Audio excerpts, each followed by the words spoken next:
Saudações, senhores e senhoras, alunos e alunas. Este é mais um vídeo onde vamos resolver 3 integrais bem bacana. Espero que os senhores gostem, que curtam o nosso trabalho. Dê aquele like lá embaixo, porque nos ajuda muito. Clicar no sininho também é muito útil para os senhores receberem notificações. Se inscreva no canal para nos ajudar. Vamos para os vídeos e bons estudos. Bom, nessa integral, é a seguinte integral. A integral de dx, 4 mais 16x ao quadrado. Bom, quando a gente vê uma integral dessa, a gente vê 4 divisor de 16, e a gente pode começar a pensar em deixar daquela forma dx sobre a x2 mais a2. Porque aí a gente pode substituir por a tangente de x. Correto? Então, nós vamos fazer isso, né? Vejamos aqui. Nós podemos reescrever a integral da seguinte maneira, né? Vamos tentar deixar ela na forma integral de dx sobre x2 mais a2. Então, vamos reescrever. O que eu vou fazer? Eu vou eliminar daquele x2 o 16. E para que isso aconteça, eu vou dividir todos os membros por 16 e multiplicar por 16 da seguinte forma. Coloquei 16 multiplicando, 4 sobre 16 mais 16x2 sobre 16. Bacana? Aí ficamos tendo 1 sobre 16, que é o que aconteceu ali, simplificado ali, 4 por 16 dá 1 quarto, 16 com 16 no segundo membro tomou Doril, ficou x ao quadrado.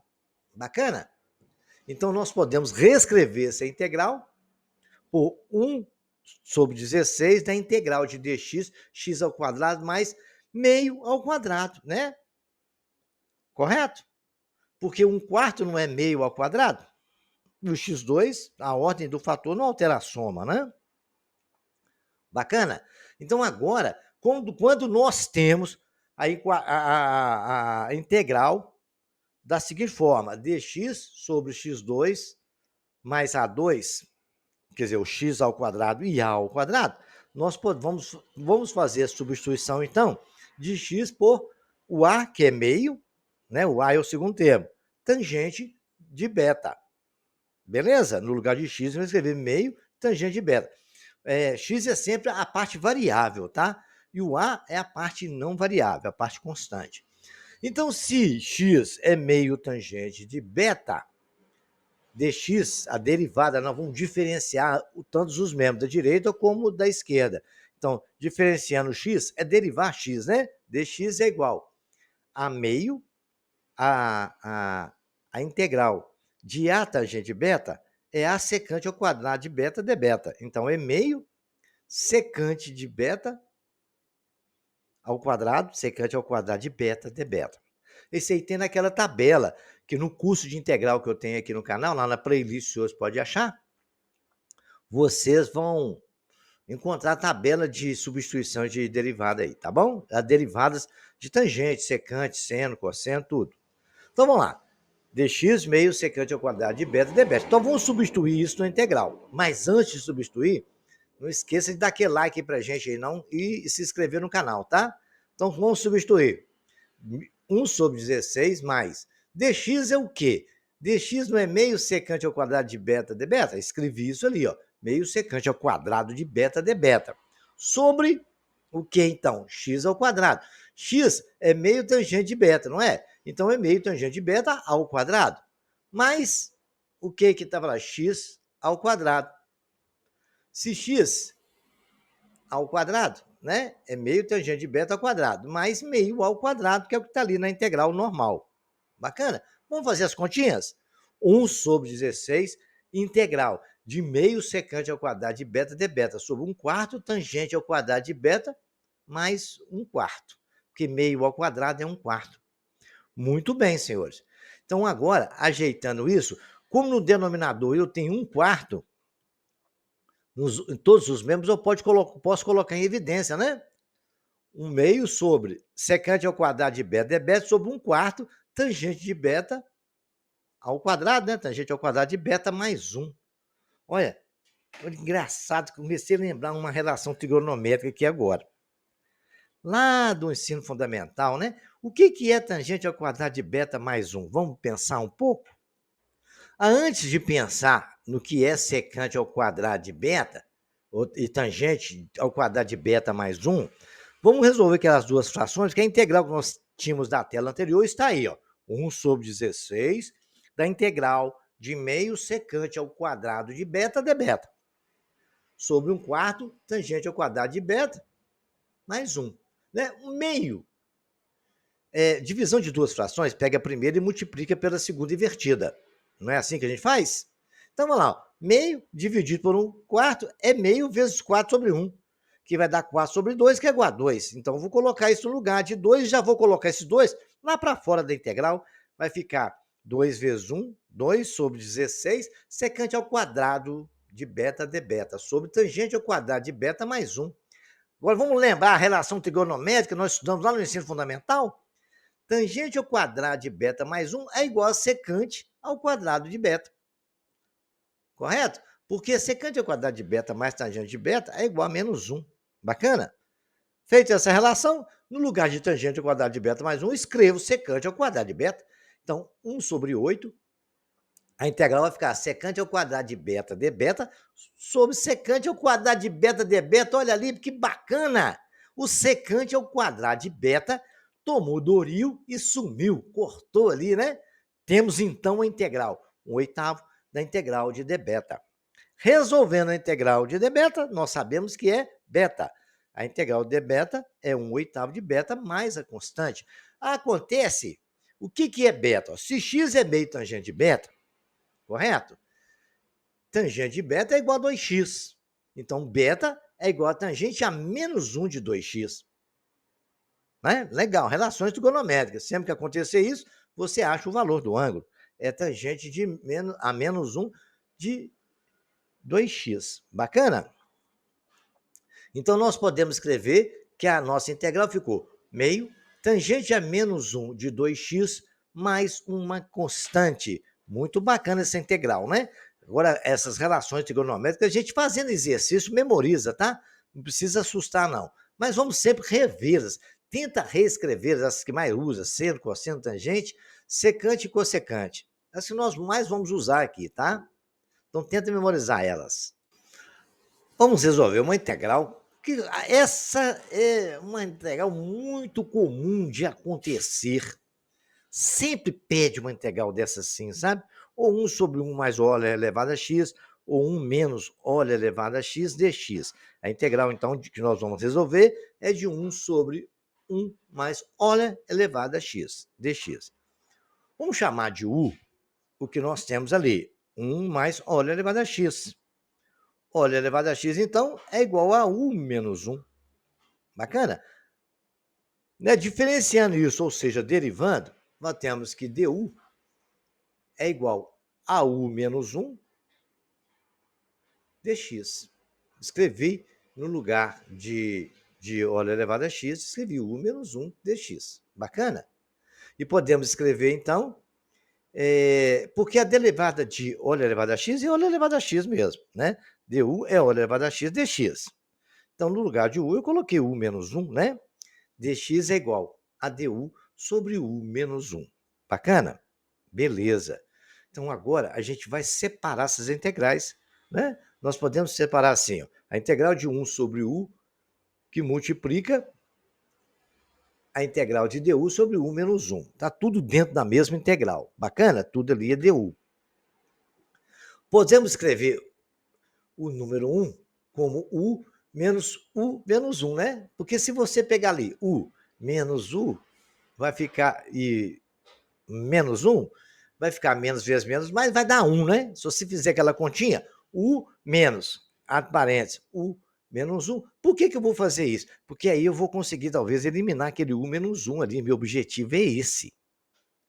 Correto? Então, no numerador, eu posso escrever a integral de u menos 1 du sobre u, que multiplica u menos 1. Olha ali que bacana. Correto? Agora eu vou separar essas integrais aí. A integral de u sobre u, abre parênteses, u menos 1 menos u menos 1 sobre u que multiplica u menos 1. Ficamos tendo, então, a integral 1 sobre u menos 1 menos 1 sobre u du. Acabou o problema. Nós sabemos que a integral de 1 sobre alguma coisa é o logaritmo neperiano dele mesmo, né? Mais uma constante, tudo isso dentro do módulo. Então, temos a integral de 1 sobre u menos 1 é o logaritmo do módulo de u menos 1. Menos, logaritmo neperiano, né? Menos logaritmo de u neperiano dentro do módulo, mais uma constante e as duas integrais. Como u vale óleo elevado a 1 mais óleo elevado a x, eu vou escrever isso lá dentro. É óleo elevado a x, 1 mais óleo elevado a x, menos 1, que é o que está ali dentro do resultado da integral. Menos ln, ou seja, logaritmo neperiano, do módulo de 1 mais óleo elevado a x. 1 menos 1 dá zero. Então, ficou logaritmo neperiano de óleo elevado a x, menos logaritmo neperiano de 1 mais óleo elevado a x, mais uma constante. Uma integral simplesinha, fácil de resolver, mas tem hora que assusta. Então, é só ir tranquilo, aplicando o conhecimento que vocês têm. A única dificuldade que nós tivemos nessa integral é aquela que, quando eu vi aquela situação, no lugar de 1, eu escrevi u menos u, entre parênteses, né? U menos parênteses, u menos 1, que é a mesma coisa de 1, né? Esse tipo de artifício que a gente tem que saber usar. Bacaninha? Então, vamos para o próximo. Uma integral bem bacaninha agora, né? Esta é simplesinha, mas assusta também. Um monte de raiz ali, os caras ficam meio perdidos. Mas não, é simples, vocês querem ver? Vejamos, a integral de raiz de x sobre 1 menos x ao cubo. Então, está tudo dentro da raiz, né? A integral da raiz de x sobre 1 menos x ao cubo. Propriedade de raiz, né? Raiz de A sobre B é raiz de A sobre raiz de B. Isso aí eu acho que não tem problema nenhum para vocês. Podemos reescrever, então, que isso aqui é a integral da raiz de x sobre raiz de 1 menos x ao cubo dx. Sendo assim, temos u igual a x ao cubo, u igual a raiz de x ao cubo. Legal? Podemos escrever, então, que u ao quadrado é igual a x ao cubo. Bacaninha? A integral podemos escrever, então, que se eu tirar a raiz de ambos, nós podemos escrever que u é igual a x elevado a 3 meios. Lembra da propriedade de raiz, né? Raiz u elevado a sobre b, né, é igual a u. Quando tem ali dentro do denominador, que é o 2, vai para o radicando, e o que está no numerador vai ser potência do radical. Legal? Bacana, né? Então, vamos lá. Lembrou aí da propriedade? Então, raiz quadrada a elevado a meio é raiz quadrada de a. O 2 é o índice do radical. Legal? E 1 é potência do radicando. Vamos lá, então. Continuar nosso raciocínio, né? U igual a raiz de x ao cubo, u ao quadrado é x ao cubo. Então, u posso escrever que é x elevado a 3 meios. A derivada de u tomba 3 meios de x elevado a 3 meios menos 1 dx, né? 3 meios menos 1 dá meio. Então, du é igual a 3 meios de x elevado a meio dx. Meio é raiz de x, né? Du é 3 meios raiz de x dx. Bacana! Então, agora nós podemos calcular agora o seguinte, se du, 3 meios de du, com 3 meios, o 3 meios estava multiplicando a direita, vai para a esquerda dividindo. E quando ele está dividindo, divisão de fração pega a primeira e multiplica pela segunda invertida. Por isso que ficou 2 terços de du é igual a raiz de x dx. Falar que vai para lá dividindo, não é a palavra certa. O certo é falar o seguinte, como matemático, né? Dividir ambos os termos por 3 meios. E dividindo du por 3 meios é pegar du e multiplicar por 3 meios invertidos, que é 2 terços, né? Então, ficamos 2 terços de du é igual a raiz de x dx. Por que eu quis separar isso? Porque eu tenho raiz de x dx lá na nossa derivada, né? Porque o meu objetivo agora é o seguinte, então a integral ficou da seguinte maneira. Vamos substituir lá dentro da integral? Raiz de x é 2 du sobre raiz cúbica de 1 menos u ao quadrado. Mas por que foi 2, professor? Vamos prestar atenção. Aquele 2 com 3 está embaixo é o 2/3 de DU. Isso tudo eu coloquei no lugar de x dx, né? Não tem um x dx ali? Então ficou lá, é o DU. Bacana? 2/3 de DU, que é o quê? Raiz de x dx. Não tinha raiz de x dx ali? Viu aí, né? Beleza, então com 2/3 de DU sobre raiz de 1 menos o 2. Então tá ali, 2/3 da integral de 1 sobre raiz de 1 ao quadrado menos o ao quadrado. Porque eu escrever isso aí, porque eu separei as raízes, botei tudo numa raiz só. Porque se eu escrever 1 ao quadrado menos o ao quadrado, não é a mesma coisa? O 2/3 eu pude jogar lá para fora da raiz. Então ficamos tendo a integral de 1 sobre raiz de 1 ao quadrado menos o 2. Agora, lembra daquelas integrais que nós fizemos atrás? Fizemos muitas vezes e a gente tem que memorizar isso? A integral de dx sobre raiz de A2 menos x2 é igual a seno a menos 1 de x sobre A. É uma outra integral que tem que ser memorizada. Todas as vezes que você vira a integral de 1 sobre raiz de alguma coisa ao quadrado menos outra coisa ao quadrado, nós sabemos, vamos chamar da constante, número, e o u variável. Então, a integral de dx sobre raiz de a ao quadrado menos x ao quadrado vai ser sempre seno a menos 1 de x sobre a. Bacana? Só aplicar isso aqui. Então, ficou 3 meios de seno a menos 1 de 1 sobre u sobre 1, né? Porque nós temos ali o u, que é o x, e o nosso constante, que é o 1, mais a constante. Então, isso é igual a raiz a menos 1 de raiz de x3 mais c, porque o u nosso é igual a... Quanto que é o nosso u? O u é x elevado... É raiz quadrada de x elevado a 3 meios, né? Raiz quadrada de x a terceira. Bacana? O u nosso está lá. O u igual a raiz quadrada de x a terceira. Então, por isso que eu coloquei isso ali. Então, vai ser 3 meios, né? De x é menos 1. Aquele x ao cubo, não posso escrever x2 vezes x e o x sair para fora da raiz? Mas é constante. É uma outra forma de se escrever uma raiz que a gente sempre pode usar, ok? Espero que vocês tenham gostado. Não esqueçam de se inscrever no nosso canal, dê aquele like bem bacana para nos ajudar. E até o próximo vídeo.